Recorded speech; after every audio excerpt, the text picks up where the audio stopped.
to the top 10 best-selling albums now, and first thing I can tell you is that Brian Ferry, after 4.5 months, is up 7 places. The Vital Idol, no getting away from him, he moves up 3. These 4 have excitingly stayed in exactly the same place as they were last week. And after 17 weeks in the chart, Madonna's Like a Virgin is brand new at number 1 even, replacing Kate Bush. I'm going to pieces. Kate Bush, who by a tragic coincidence is next to me. I'm sorry you're number 2 this week, Kate. Well, I think that's pretty good. It's better than being number 3. You're right. What do you feel about Madonna and her sort of the marketing of the image like that? It seems very different to the way you've gone at things. I don't know much about Madonna. I saw her on Live Aid and I thought she was really good. She's meant to be a good artist, it's true, but she seems to have gone for the sort of sex symbol approach to success. We'll talk about your album. I can tell there's a look on your face. You're a very determined girl. You went away on your own terms to make this LP, didn't you?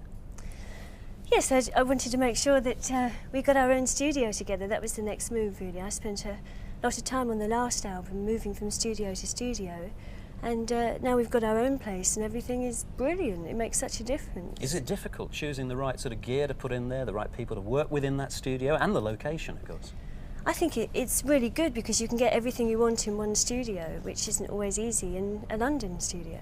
What were you looking for? What makes your studio special for you? Well, it's got all the environmental things that we want, the right kind of sounding rooms, and we've got all the outboard equipment and the right kind of speakers and everything. It's what we want, which is why we did it.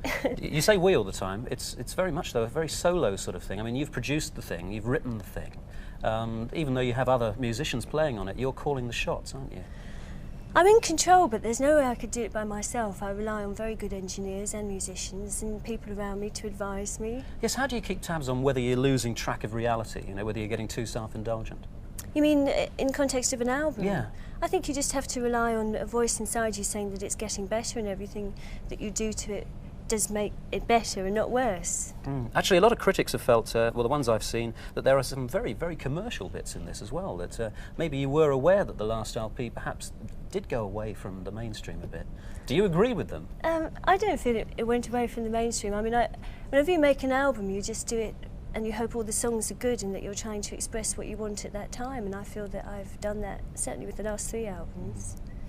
Let's talk about a track on this LP. You've done a video. Now, whether it means it's going to be a single at some stage, we don't know as yet. It's called Cloud Busting, and a rather unusual story behind the song.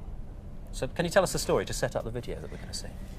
Yes, it's very much inspired by a book that I found on a shelf about 9 years ago, and it's written by a man called Peter Reich, and the book's called A Book of Dreams.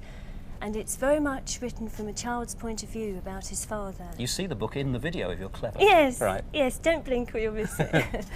And it's really about the magic of that relationship and how much his father meant to him.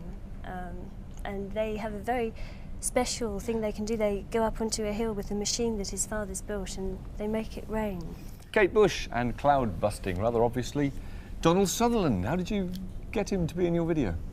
Well, we rang him up and said, would he be interested, and said yes. And what was he like to work with? I think that's the question. I think that is the question. He was brilliant, absolutely brilliant, and he was such a help to me as well.